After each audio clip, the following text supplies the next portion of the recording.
പറഞ്ഞു കഴിഞ്ഞാൽ ഒരു ഏറ്റവും ബുദ്ധിമുട്ടേറിയ മാസങ്ങളിലൂടെയാണ് സാധാരണ മറ്റുള്ള ഹൈ റിച്ച് ഓൺലൈൻ ഷോപ്പ് അല്ലാത്ത എല്ലാ ജനത, എല്ലാ വിഭാഗങ്ങളും ഇന്ന് ഏറ്റവും കൂടുതൽ ഫിനാൻഷ്യലി ആയിക്കോട്ടെ, ഫിസിക്കലി ആയിക്കോട്ടെ ബുദ്ധിമുട്ട് നേരിട്ടുകൊണ്ടിരിക്കുന്ന കാലഘട്ടമാണ്. പക്ഷെ ഓരോ ഹൈ റിച്ചിനും സംബന്ധിച്ചിടത്തോളം ഇപ്പൊ അതിന്റെ ഫോർ എക്സാമ്പിൾ ഞാനും പനിച്ചു കിടന്നിട്ടുണ്ട്, ദിലീപ് സാറ് പനിച്ചു കിടന്നിട്ടുണ്ടായിരുന്നു. കഴിഞ്ഞ ആഴ്ചകളിൽ കുറെ ആളുകൾക്ക് പനി എന്ന് പറഞ്ഞ സംഭവം, ഇപ്പൊ വൈറൽ ഫീവർ ഉണ്ട്. ഇപ്പൊ കൊറോണ മാത്രമല്ല, വൈറൽ ഫീവർ എന്ന് പറഞ്ഞിട്ടൊരു സംഭവം കൂടി ഇപ്പോ നടന്നുകൊണ്ടിരിക്കുന്നുണ്ട്.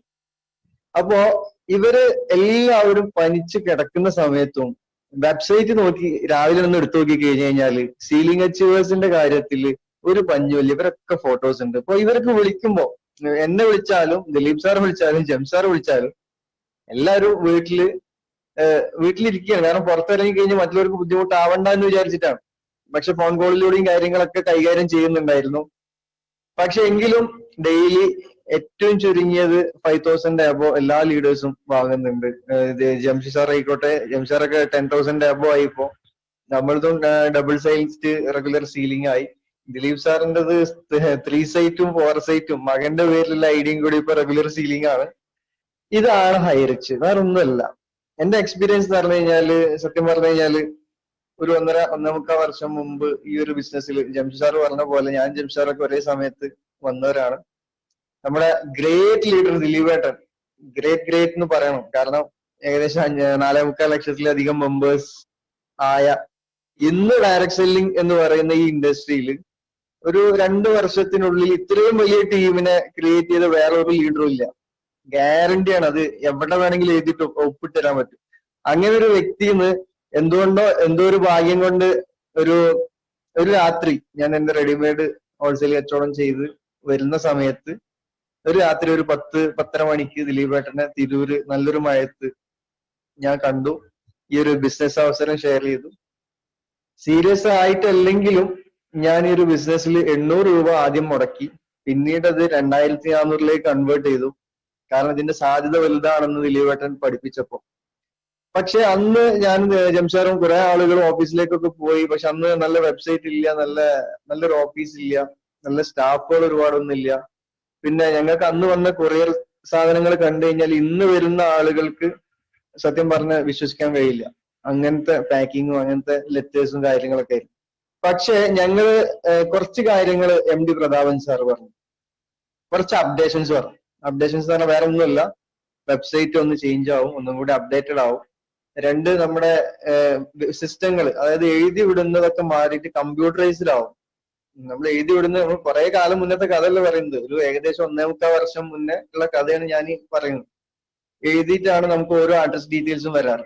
അതൊക്കെ മാറിയിട്ട് കമ്പ്യൂട്ടറൈസ്ഡ് ആവും, പ്രിന്റ് ചെയ്ത് വരും. ഇതൊക്കെ കേട്ടപ്പോൾ നമുക്ക് എക്സൈറ്റ്മെന്റ് ആണ്. പിന്നെ മൂന്നാമതൊരു കാര്യം കൂടി പറഞ്ഞു, ആ ചെറിയ ഓഫീസിൽ നിന്ന് ഒന്നും കൂടി വലിയ ഓഫീസിലേക്ക് മാറും, സ്റ്റാഫുകളുടെ എണ്ണം കൂടും, കമ്പ്യൂട്ടറുകളുടെ എണ്ണം കൂടും. അങ്ങനെയൊക്കെ പറഞ്ഞപ്പോൾ നമ്മൾ ഒന്ന് വെയിറ്റ് ചെയ്തു. കുറച്ചു കാലം വെയിറ്റ് ചെയ്ത് 4-5 മാസം വെയിറ്റ് ചെയ്തിട്ടാണ് നമ്മൾ ഈ ബിസിനസ്സിലേക്ക് വീണ്ടും അസോസിയേറ്റ് ചെയ്തത്. കാരണം നാട്ടിലൊക്കെ എന്ത് ബിസിനസിനെ പറ്റിയിട്ട് നമ്മുടെ നാട്ടിൽ ചോദിച്ചു കഴിഞ്ഞാലും നല്ല പോസിറ്റീവ് ആയിട്ടുള്ള മനോഭാവം ഒന്നും ആരും കിട്ടൂല.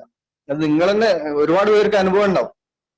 കാരണം എന്താ വെച്ച് കഴിഞ്ഞാല് നമ്മുടെ നാട്ടിൽ ഏത് ബിസിനസ് വന്നു കഴിഞ്ഞാലും, ഏത് ബിസിനസ് ആരെങ്കിലും തുടങ്ങാൻ താല്പര്യപ്പെട്ടിട്ട് മറ്റുള്ളവരോട് ചോദിച്ചു കഴിഞ്ഞാൽ അറിയാത്ത ആളുകളാണെങ്കിൽ അതിനെ നെഗറ്റീവ് ആക്കാൻ നോക്കും. പക്ഷെ കുറച്ച് എഡ്യൂക്കേഷൻ അതിൽ സക്സസ് ആയ ആ ഒരു ബിസിനസ്സിൽ, ഇപ്പൊ ഫോർ എക്സാമ്പിൾ യൂസുഫ് അലി എന്ന് പറയുന്ന മഹാനായ വ്യക്തിയോട് ഞാനൊരു സൂപ്പർ മാർക്കറ്റ് ഇടട്ടെ എന്ന് ചോദിച്ചു കഴിഞ്ഞാൽ 100% വരും. കാരണം അയാൾ അതിൽ സക്സസ് ആണ്. പക്ഷെ നേരെ മറിച്ചിട്ട് നമ്മുടെ നാട്ടിൽ ഏതെങ്കിലും ഒരു സൂപ്പർ മാർക്കറ്റോ അല്ലെങ്കിൽ സ്റ്റേഷനറി ഷോപ്പോ ഇട്ടിട്ട് അതിൽ ലൂസറായ ഒരാളോടാണ് നമ്മൾ ചോദിക്കുന്നുണ്ടെങ്കിൽ സ്വാഭാവികമായിട്ടും ചടപ്പിക്കും, ഗ്യാരണ്ടിയാണ്.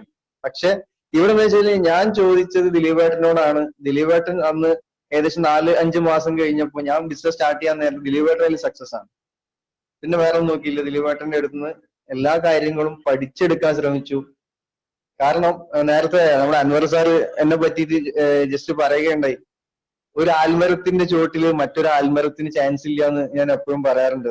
അത് ഈ ഒരു ഇൻഡസ്ട്രിയിൽ നമുക്ക് ഹൈ റിച്ച് ഓൺലൈൻ ഷോപ്പ് എന്ന് പറയുന്ന ഈ ഒരു മഹത്തായ പ്രസ്ഥാനത്തിൽ നമ്മൾ ഓരോരുത്തരും നിൽക്കുന്നുണ്ടെങ്കിൽ നമ്മൾ ഇതേപോലെ ഈ ഒരു സിസ്റ്റം ഫോളോ ചെയ്തേ പറ്റുള്ളൂ.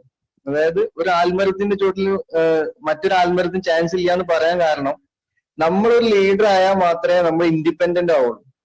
ഓരോരുത്തരിലും ലീഡർഷിപ്പ് ഉണ്ട്. കാരണം ഞാൻ എന്ന വ്യക്തി ഒരു 1.5 വർഷം മുന്നേ നോക്കിക്കഴിഞ്ഞാൽ ഞാൻ ഒന്നുമല്ല എന്ന് പറഞ്ഞു കഴിഞ്ഞാൽ എനിക്ക് ഒരുപാട് കുറവുകൾ ഉണ്ടായിരുന്നു. ആ കുറവുകളെ ഞാൻ പരിഹരിച്ചു. ഓക്കെ, അത് പരിഹരിച്ചതിന്റെ ഫലമായിട്ടാണ് എനിക്ക് നല്ല നല്ല സുഹൃത്തുക്കൾ, നല്ല നല്ല പാർട്ട്നേഴ്സ്. ഇവിടെ ഡൗൺലൈൻസ് അപ്ലൈൻസ് ഒന്നുമില്ല, എല്ലാവരും നമ്മുടെ പാർട്ട്നേഴ്സ് ആണ്.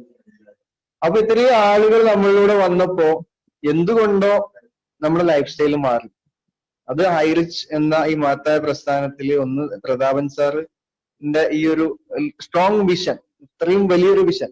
രണ്ടാമത് നമ്മുടെ ദിലീപ് സാർ എന്ന മെന്റർ, നമ്മുടെയൊക്കെ മെന്റർ ആയിട്ടുള്ള ദിലീപ് സാർ.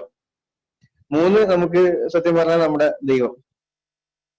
ഇവരുടെ എല്ലാം കൂടി ഇങ്ങനെ ഒത്തിണങ്ങിയിട്ട് ഇങ്ങനെ ഒരു അവസരം കിട്ടി. ഇതിനെ സത്യം പറഞ്ഞ നെഞ്ചോടേറ്റി പാഷനേറ്റ് ആക്കി. അവിടെ തൊട്ടിട്ടാണ് ശരിക്ക് മാറ്റം വരുന്നത്. ഒരു പാഷൻ ആക്കിയിട്ട് കണ്ട ഇപ്പോ ഫുട്ബോളേഴ്സ് ആയിക്കോട്ടെ, ക്രിക്കറ്റേഴ്സ് ആയിക്കോട്ടെ, ആരെടുത്തു കഴിഞ്ഞാലും അതിൽ സക്സസ് ആയ ആളുകൾ, നമ്മൾ ഇന്ന് കാണുന്ന ധോണി ആയിക്കോട്ടെ, സച്ചിൻ ആയിക്കോട്ടെ, കോഹ്ലി ആയിക്കോട്ടെ, എല്ലാവരും പാഷനേറ്റ് ആയതുകൊണ്ടാണ്. നമ്മുടെ നാട്ടിൽ ഒരുപാട് ആളുകൾ നല്ല ക്രിക്കറ്റ് കളിക്കുന്ന ആളുകളുണ്ട്, പക്ഷെ അതിൽ പാഷനേറ്റ് ആവുമ്പോൾ നമ്മൾ അതിലേക്ക് മാറണം. നമ്മൾ ഈ ഒരു ബിസിനസ്സിൽ പാഷനായിട്ട് ഭയങ്കര സിൻസിയർ ആയിട്ട് സ്നേഹിക്കാൻ തയ്യാറാണെങ്കിൽ കുറെ കാലമൊന്നും വേണ്ട. നേരത്തെ നമ്മുടെ RD അസോസിയേഷന്റെ നമ്മുടെ ദിബീഷ് സാറ് പറഞ്ഞു 90 ദിവസം മതി പിക്ചർ മാറാൻ.